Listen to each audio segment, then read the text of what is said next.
মেয়েদের তো পানি খাওয়ার অধিকার নাই। আমি এমন এক রাষ্ট্রে বসবাস করি, আমার পাশে তো একজন ডাক্তার আছেন, যে রাষ্ট্রে উনি জানেন যে একটা মেয়ে পানি খাবেন, তার যে ইউরিন ব্লাডার ফুলফিল হয়ে যাওয়ার পরে সেটার কি ধরনের চাপ থাকে এবং সেখান থেকে তার কনসিকুয়েন্সেস কি থাকে, তা পানি কম খায়। আমি তো এখনো ওখানে বসবাস করছি। স্নিগ্ধা ম্যাডাম, আপনার কাছে আসছি। নারীর প্রতি বৈষম্য বিলোপ করার সুপারিশ করেছে নারী বিষয়ক সংস্কার কমিশন, একগুচ্ছ সুপারিশ করেছে বৈষম্য বিলোপ করার।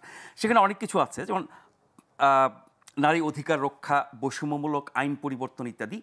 যেই জায়গাটি নিয়ে এরই মধ্যে বিতর্ক শুরু হয়েছে বা আপত্তি শুরু হয়েছে, সেটি হচ্ছে পারিবারিক, সামাজিক ও রাজনৈতিক ক্ষেত্রে নারীর অধিকার, সেটা নিয়ে তো বড় সমস্যা না।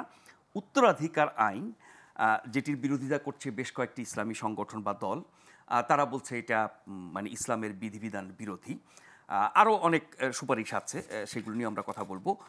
এই জায়গাটিতে এত ব্যাপক বিরোধিতা হলে পরে এই সুপারিশ কতটা কার্যকর করা সম্ভব হবে? আচ্ছা, এই ক্ষেত্রে আমি প্রথমেই এই সংস্কার কমিশনকে, নারী বিষয়ক সংস্কার কমিশন, তারা যে প্রতিবেদনটা দিয়েছে তাদেরকে ব্যক্তিগতভাবে আমি ধন্যবাদ দিতে চাই। আর প্রথমে কতগুলো জিনিস খুব গুরুত্বপূর্ণ, এই আলাপটা আমি খুব সচেতনভাবে করতে চাই। হ্যাঁ, এখানে আপনি যদি 35 পৃষ্ঠায় যান, এখানে একটা শব্দ বলা ছিল, কিন্তু এই যে আপনি যে সম্পত্তির উত্তরাধিকার আইনে বলেছেন, এখানে কিন্তু কথাটা আছে যে এটা ঐচ্ছিক। এই শব্দটা খুব গুরুত্বপূর্ণ। হ্যাঁ, মানে আমি বলবো কি, গায়ের জোরে বিরোধিতা না করে একটু সেন্সিবল বিরোধিতা করা। আপনি যখন একটা অনুভূতির কথা বলবেন, আমি প্রত্যেক অনুভূতিকে সহানুভূতি বলেন এবং আমার মানে শ্রদ্ধা বলেন, সেটা জানিয়েই বলছি। এই আপনার তো ব্যাংকিং সেক্টরে, বিনিয়োগ সেক্টরে সুদ নেওয়াটাই তো তাহলে হারাম হয়ে যাবে, আপনি যদি সহজভাবে বোঝেন। সেখানে এখন ডিপিএস খোলার ক্ষেত্রে কী লেখা থাকে, যে হয় আপনি ট্র্যাডিশনাল ব্যাংকিং মেথডে যাবেন অথবা আপনি ইসলামিক ইসেতে যাবেন, তাই তো? আপনার এই রাষ্ট্রে এমন অনেক কিছু বিরাজমান। এই রাষ্ট্র তো কোনোভাবেই কোনো একটি পার্টিকুলার ধর্মকে অনুসরণ করে হচ্ছে না, শরিয়া আইন দিয়ে হচ্ছে না। সেক্ষেত্রে যেখানে এখানে স্পষ্ট করে ঐচ্ছিক বলা আছে, তার মানে হচ্ছে যিনি এটা মানতে চান ট্র্যাডিশনালে তিনি ওটা মানবেন, আর যিনি এটা মানতে চাচ্ছেন না বা যিনি মনে করছেন সংকটপূর্ণ তিনি সেটা গ্রহণ করবেন। এখানে দ্বন্দ্বের জায়গাটা আসলে ঠিক কোথায়, সেটা হচ্ছে আমাদের বের করতে হবে। বাধ্যতামূলক করা হচ্ছে না। আচ্ছা, এবার আরেকটা কথা বলি আপনার, এখানে মূল দ্বন্দ্বটা কি? মূল দ্বন্দ্বটা হচ্ছে যে নারী সম্পত্তি পাচ্ছে না, এটা তো বিষয়। যা আছে সেটাই কিন্তু নারী পায় না। আমরা যারা গবেষণা করি, কম পাচ্ছে না না না না, আমি বলতে চাচ্ছি যেটা হচ্ছে, যেটা অনেক ক্ষেত্রে সেটাও পায় না, মানে যেটুকু পাওয়ার কথা। আপনার ইসলামিক শরিয়া আইন অনুযায়ী মুসলিম মেজরিটির ক্ষেত্রে হিসাব কি 2:1, অর্থাৎ ছেলে পাবে 2 আর মেয়ে পাবে 1।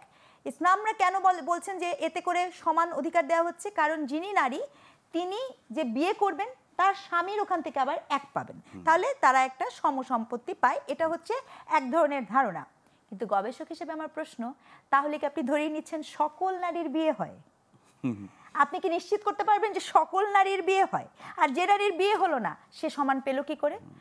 আবার আপনার যদি এরকমও হয় যে তার 2টি কন্যা সন্তান বা 3টি 4টি, সেক্ষেত্রে দেখা যাচ্ছে যে আপনার চাচাতো যে ইশাদা ভাই বোন আছে তারা এখানে সুবিধা পাচ্ছে। এতে করে কিন্তু বাস্তবতাতে কি দেখা যায়, আমরা যারা কাজ করি পারিবারিক সম্পর্কের মধ্যে প্রচণ্ড দ্বন্দ্ব তৈরি হয়। আপনি যান গ্রাম পর্যায়ে দেখেন বা শহর পর্যায়ে দেখেন, দেখবেন এই সম্পত্তিকে কেন্দ্র করে মানে ভীষণ রকমের পারিবারিক দ্বন্দ্ব। কারণ ওই যে আপনার এই হিসাবটা পরিষ্কার না। তাহলে এটা তো গেল আপনার মুসলিমদের ক্ষেত্রে। হিন্দু ধর্মের, সনাতন ধর্মের ক্ষেত্রে কি আছে? কোনো ধরনের কোনো সম্পত্তির এখতিয়ারি নাই। এখন আমাকে একটা কথা বলেন, মনে করেন হিন্দুরা ধর্ম অনুসারী যারা, তারা তো আপনার ইন্ডিয়াতে অনেক অনুসারী আছে। ইন্ডিয়া কিন্তু সেখানে অভিন্ন নীতিমালা করেছে, অর্থাৎ আপনি এই স্টেট ল দিয়ে এটা যাবে, অর্থাৎ এটা বন্টিত হবে। তাহলে সেখানে আপনি তাদের ক্ষেত্রেও তো এই যে যখন পারিবারিক আইনটাকে আপনি সলোলি রিলিজিয়াসলি দেখেন, সেখানে সংকট হয়। খ্রিস্টান আইনেও সংকট হয়। খ্রিস্টান ফ্যামিলি লতেও এখানে আরেকটা মজা আছে। খ্রিস্টান যে ল, ফ্যামিলি ল অনুযায়ী কি মনে করেন, আমি আমার হাজব্যান্ড, আমি যদি এখন সরকারি চাকরি করি, বেসরকারি চাকরি করি, ব্যবসা করি, যাই করি না কেন, সকল প্রপার্টির মালিক আমার হাজব্যান্ড। এটা কিন্তু ল, এটা হচ্ছে রিলিজিয়াস ল, কিন্তু এটা কিন্তু তারা ফলো করছে না। এখন কথা হচ্ছে যিনি ফলো করতে চান তিনি করবেন, কিন্তু যিনি মনে করছেন, কারণ এই বাস্তবতায় এটা সত্য যে আপনার অনেক অটিস্টিক বাচ্চা আছে, তার জন্য কিন্তু ওই সম্পত্তিটা অনেক বেশি প্রয়োজন। এখানে অনেক ধরনের বাস্তবতা আছে। যে নারীর কথা বলছেন, যে নারী মনে করেন, চিন্তা করে দেখেন, আমি একটু আগে বলেছি সকল নারীর বিয়ে হয় এরকম ভাবার তো কোনো কারণ নাই। যে নারীর রিপ্রোডাক্টিভ হেলথের সমস্যা, সেই নারীর জীবনের গল্প আলাদা। যে নারী দেখা যায় যে এমন অনেক নারী আছে যে তার জীবনে কোনো দুর্ঘটনার কারণে হয়, সে তার একটা সম্পত্তির ভীষণ প্রয়োজন থাকে, সেই নারীর গল্পগুলো আলাদা। এগুলোকে যদি আপনি রিলিজিয়াসলিও দেখেন, রিলিজিয়ান তো, আমি এখানে দুটা পক্ষকে বিপক্ষে দাঁড় করাতে আগ্রহী না, বরঞ্চ দুটো পক্ষকে প্যারালালি যাওয়ার সুযোগ দেওয়াটা খুব প্রয়োজন। ঘটনাটা কি হয়েছে জানেন, যখন আপনি এই সুবিধা ভোগ করেন, যেটা জাহেদ ভাই তখন একটা কথা বলেছিলেন, সুবিধা ভোগ করা গ্রুপ তারা একটা জোট হয়ে যায়। আপনি এই সম্পত্তির উত্তরাধিকার আইনে আপনার যেটা 2011 পরবর্তী সময়েও কিন্তু একবার এটা নিয়ে কথা বলা হয়েছিল। এইটা যখন হয় আমরা এটাও দেখতে পাই, ওই ডেইলি স্টারের আমি ওনার নামটা মনে করতে পারছি না, মতিউর রহমান সাহেবের ওয়াইফ, উনি হিন্দু নারীদের সম্পত্তি আইন নিয়ে করতে চাচ্ছিলেন, তখন উনাকেও আক্রমণ করা হলো।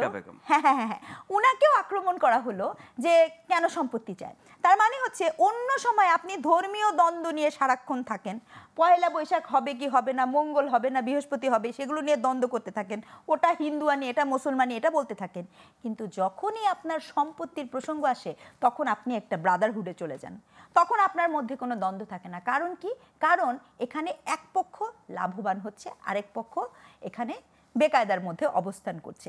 আর সবচেয়ে গুরুত্বপূর্ণ, আমি এটা জানতেই চাই, এই রাষ্ট্রে কেরুয়ান কং সবচেয়ে লাভযোগ্য প্রতিষ্ঠান। কেরুয়ান কংয়ে কি তৈরি করেন? মদ। সেটা কি এই ধর্মানুভূতির সাথে যায়? তাহলে নারীর উত্তরাধিকার দেওয়ার সময় এই আলাপটা কোথায় থাকে? তখনই কেন বারংবার আপনি এই অনুভূতির গল্পটাকে সামনে নিয়ে আসেন এবং এখানে ধর্ম চলে যায়? ধর্ম তো এত সহজ জিনিস না, ধর্ম তো অনেক স্ট্রং জিনিস, সেটিকে এইভাবে দেখাটা, বরঞ্চ আমার যেটা মনে হয় যে এই আলাপটাকে উনারা একটা ক্ষমতা চর্চার একটা ওয়েপেন হিসেবে নিয়ে আসেন। কারণ আপনি খেয়াল করবেন যখনই ওনারা এই জায়গায় আসে তখন এই পন্থী যে রাজনৈতিক গোষ্ঠীগুলো আছে তারা সবাই এক হয়ে যায়, তাদেরকে আপনি একতাবদ্ধভাবে পাবেন, যেটা অন্য ক্ষেত্রে হওয়ার সুযোগ নেই। কিন্তু মানে ধর্মভিত্তিক রাজনীতি করে না এরকম দলগুলো তো এই ব্যাপারে খুব শক্ত অবস্থানে নেই, তারাও যেন বিষয়টা এড়িয়ে যাওয়ার চেষ্টা করেন ওই স্পর্শকাতর হিসেবে। এই শোনেন, এই যে স্পর্শকাতর হিসাবে আমি একটা কথা আমি আসলেই বলতে চাই, একটা সময় মেয়েরা লেখাপড়া করবে স্কুলে, এটাও স্পর্শকাতর বিষয় ছিল। 2008-এ মালালা ইউসুফকে শ্যুট করা হয় শুধুমাত্র মেয়েদের পড়াশোনা করার জন্য। হ্যাঁ, সেটার জন্য কিন্তু আমি আসলেই মানে খুবই ধন্যবাদ দিব আপনার 90 পরবর্তী যিনি আমাদের যে মানে যে পলিসিগুলো নেওয়া হয়েছে। আমরা মিনা কার্টুন দেখেছি, দেখে দেখে আমরা বড় হয়েছি, যেখানে মেয়েরা খাবারের জন্য পড়ার জন্য আমরা আন্দোলন করেছি, তখন ওগুলোকেও আপনারা মানে অনেকে স্পর্শকাতর হিসেবেই দেখেছে। কিন্তু আজকে মেয়েদের পড়াশোনার বিষয়টা কিন্তু স্পর্শকাতর না।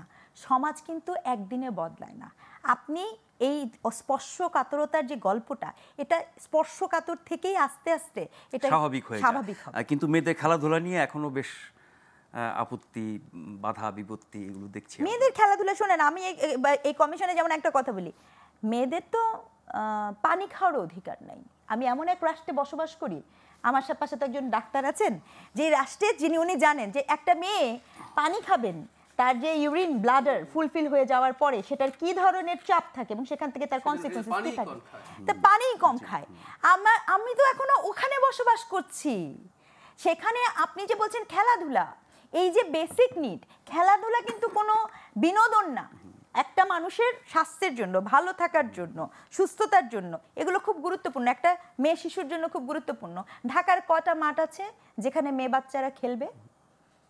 বা ছেলে মেয়েরাই খেলবে, মেয়ে বাচ্চা বাদ দেন, বাচ্চাদের খেলার জন্য কয়টা মাঠ আছে।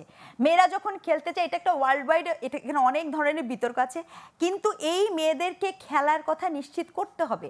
মেয়েরা যখন খেলবে তখন আপনি খুঁজে খুঁজে নৃগোষ্ঠীর লোক খুঁজে নিয়ে আসবেন, তখন আপনার টিম হবে, তারা মেডেল নিয়ে আসবে, আপনার তখন মনে হবে বাহ নৃগোষ্ঠীর লোকরা অনেক ভালো। আর অন্য সারা বছর অন্য মেয়েগুলাকে আপনি মনে করবেন বাঙালি মেয়েদেরকে কোনো সুযোগ দিব না, এটা তো অনেক দ্বিচারিতা।